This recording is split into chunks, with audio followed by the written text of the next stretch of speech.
আমি আজকে বানাতে চলেছি কালাকাঁদ মিষ্টি। হাই বন্ধুরা, আমি নতুন একটা রেসিপি নিয়ে ফিরে এলাম। আমি আজকে একটা রেসিপি করতে চলেছি। তার জন্য এখানে 1 প্যাকেট দুধ কড়াতে দিয়ে দিয়েছি। দিয়ে এটাকে ভালো করে নাড়বো। দুধটা এরকম শুকিয়ে যাচ্ছে আস্তে আস্তে, ওকে আরও প্রচুর কমাতে হবে। আমি এখানে দিয়ে দিচ্ছি 2-4টে এলাচ দানা। দেখুন বন্ধুরা কি সুন্দর শুকিয়ে যাচ্ছে, দুধটা একবারে ক্ষীর হয়ে গেছে। এখানে আমি দিয়ে দিচ্ছি 2 কাপ চিনি। ছানা করে রেখেছিলাম একটা প্যাকেটের, ছানাটাকে এবার আমি দিয়ে দিচ্ছি।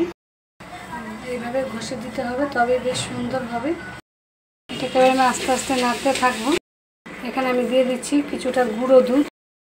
এরকম সুন্দর ছাড়িয়ে আসবে, দেখুন কি সুন্দর হচ্ছে।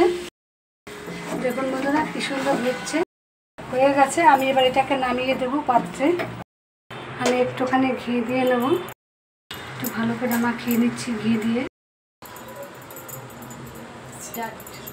নামিয়ে দিচ্ছি আমি এটাকে। এবার আমি একটুখানি এটাকে ছড়িয়ে দিচ্ছি। আমি এরকম করে ছড়িয়ে দিয়েছি, একটু ঠান্ডা হোক তারপর আমি কাটবো ওকে। ওর জন্য আমি এটাকে একটু খুন্তি দিয়েই কাটবো, কারণ আমার কাছে ছুরিটা তো নিরামিষি না। আমি এর জন্য খুন্তি দিয়ে কেটে নেব পিস পিস করে।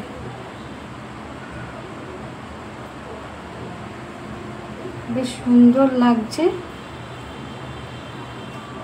আর গোপাল বাবার তো খুব প্রিয় জিনিস।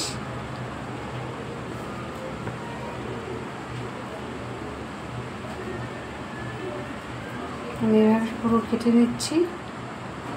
আমি এরকম সুন্দর করে কেটে নিয়েছি, কি সুন্দর হয়েছে।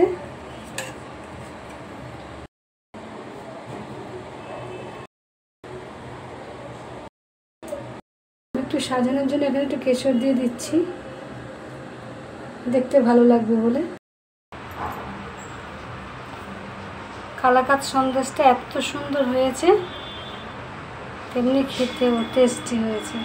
আমার কালাকাঁদ বানানো হয়ে গেছে। আপনাদের যদি ভালো লাগে অবশ্যই লাইক, কমেন্ট, সাবস্ক্রাইব করতে ভুলবেন না।